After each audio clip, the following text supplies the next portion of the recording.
Addamslar oilasi.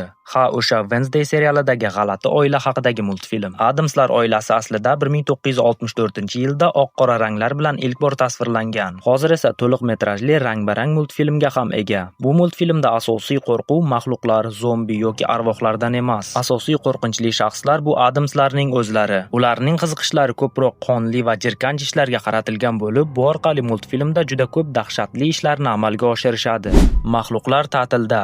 Drakula o'z qizi Maybisni zolim odamlardan saqlash uchun faqatgina maxluqlar yashaydigan mehmonxonani quradi. Bu yerda ular o'zlarini xavfsiz his qilishardi, toki amerikalik sayyoh Jonni paydo bo'lmaguncha. U mehmonxonaga tashrif buyurgan paytda hech narsadan xabari bo'lmaydi, lekin vaqt o'tgan sari bu yer haqiqiy maxluqlarning uyi ekanligini anglay boshlaydi. Multfilmning ayni paytda 4 ta qismi mavjud bo'lib, qiziqarli syujetga ega, lekin qo'rqinchli sahnalari ham yetarlicha, ayniqsa ikkinchi qismida.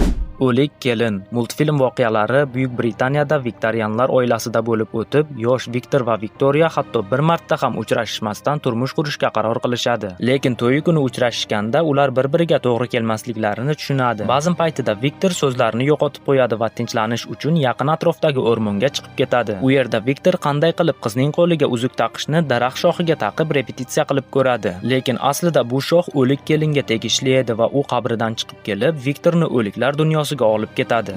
Rojdestvo hikoyasi. Multfilm qahramoni Ebenezer Scrooge nomli qariya. U Rojdestvo bayramini yoqtirmaydi, shuning uchun Rojdestvo kechasi uning oldiga 3 ta sharpa keladi. Birinchi sharpa unga o'tmishni o'z ko'zlari bilan ko'rsatadi, ikkinchisi esa hozirgi kunni va eng dahshatlisi uchinchisi bo'lib, u qo'rqinchli kelajakni unga ko'rsatish bilan Ebenezerni uning ichiga cho'ktiradi. Ebenezer Scrooge qanday qilib kelajakda Rojdestvo bayramida o'zining o'layotganini ko'radi. Bu muammodan qutulish uchun esa Ebenezer Scrooge Rojdestvo bayramini yaxshi ko'rishi kerak bo'ladi. Frankenweenie. Viktor Frankenstein nomli bola va uning iti haqidagi ushbu qo'rqinchli hikoyada qahramonning iti uning filmlari va tajribalarida faol ishtirok etardi. Kunlarning birida Viktorning fizika o'qituvchisi maktabda sport musobaqasi tashkil etadi. Viktorning otasi bu musobaqada o'g'lini ham qatnashishini xohlaganligi bois u ishtirok etadi. Lekin o'yin paytida baxtsiz hodisa ro'y beradi. Sparky to'pning orqasidan quvlab katta yo'lga chiqib ketadi va mashinaning tagida qolib halok bo'ladi. Viktorga bu voqea juda qattiq ta'sir qiladi, lekin u itidan ayrilgisi kelmasdi. Fizika o'qituvchisi darsda qo'llagan usul orqali u itini chaqmoq yordamida hayotga qaytaradi. Lekin uning bu ishi butun shaharga ovoza bo'ladi va hamma odamlar oldin o'lib ketgan uy hayvonlarini qaytarishga kirishadi. Ammo ular endi uy hayvoni emas, balkim dahshatli qotil maxluqlar bo'lib qaytishadi. Rojdestvo oldidan qo'rquv. Multfilm voqealari Rojdestvoning haqiqiy saltanati bo'lmish maxluqlar olami haqida hikoya qiladi. U yerda har xil maxluqlar, shuningdek Jack Skellington hukmron edi. Ular har yili Rojdestvo bayrami oldidan odamlarga qo'rquv nimaligini his qildirishardi. Bu yilgi Rojdestvoni yaxshi o'tkazganliklari uchun bayram qilayotgan maxluqlar orasida Jack xomush ko'rinadi. Go'yoki har yili bitta ishni qilish uning joniga tekkandek. Yolg'izlikda vaqtini o'tkazmoqchi bo'lgan Jack g'alati bir yerga tushib qolganligini sezadi. U yerda esa ikkita eshik bor edi. Jack o'ylab o'tirmasdan ulardan birini ochadi va boshqa bir Rojdestvoni nishonlayotgan saltanatga tushib qoladi. U yerda yaxshilik va o'yin-kulgu hukmron edi. Jack esa Rojdestvoni buzish maqsadida Qorboboni o'rnini egallamoqchi bo'ladi. Paranorman yoki zombi o'rgatuvchilari. Multfilm kichkina shahardagi boshqa bolalardan ajralib turuvchi Norman haqida bo'lib, u o'liklar bilan gaplasha olardi, lekin bunga hech kim ishonmasdi. Kunlarning birida u do'sti bilan qabristonga boradi va u yerda bu shaharda ancha oldin yashab o'tgan odamlarning zombilari chiqib keladi va ularni ortidan quvlaydi. Norman ulardan juda ham qo'rqadi, lekin bu zombilar unga nimanidir tushuntirishga harakat qilayotgan edilar. Norman oxiri ular bilan suhbat qurishga muvaffaq bo'ladi va maxluq va zombilar ularning shahriga nega kelishganligini tushunadi. Multfilmning final sahnasida u Agata ismli qizning sharpasiga qarshilik qiladi va uni ozodlikka chiqaradi.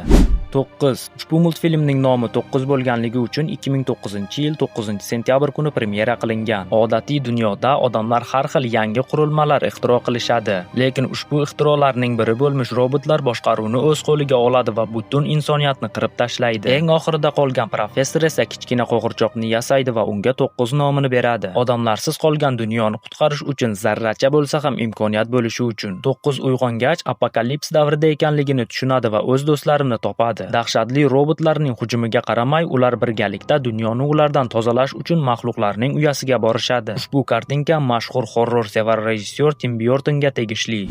Maxluq uy. Ushbu multfilm mening bolaligimdagi eng sevimli multfilmlarimdan biri bo'lgan. Menimcha siz ham uni bir necha martalab ko'rgansiz. 2006-yilda chiqarilgan ushbu multfilm voqealari DJ ismli bola va uning qo'shnisi atrofida bo'lib o'tadi. DJ do'sti bilan o'ynayotgan paytda ularning to'plari qo'shnining gazoniga o'tib ketadi. Bizga ma'lumki, bu uyga yaqinlashgan har qanday shaxs va har qanday narsa qaytib chiqmaydi. Bolalar to'pni qaytarish uchun u yerga yaqinlashganida uy egasi janob Neberkrakel chiqib ularga tashlanadi va shu orada kasali xuruj qilib olamdan o'tadi. Shundan so'ng DJ va Cholder uning uyini tekshirmoqchi bo'lishadi. Keyin esa ular uy tirik va harakatlana olishini bilib qolishadi. Ma'lum bo'lishicha, janob Neberkrakelning xotini uy qurilishidan oldin vafot etgan va uning ruhi uyga kirib olgan. Multfilm oxirida uy egasi aslida o'lmaganligi ma'lum bo'ladi. U bolalarga uyni yo'q qilishda yordam beradi va ayolining ruhi uni tark etadi.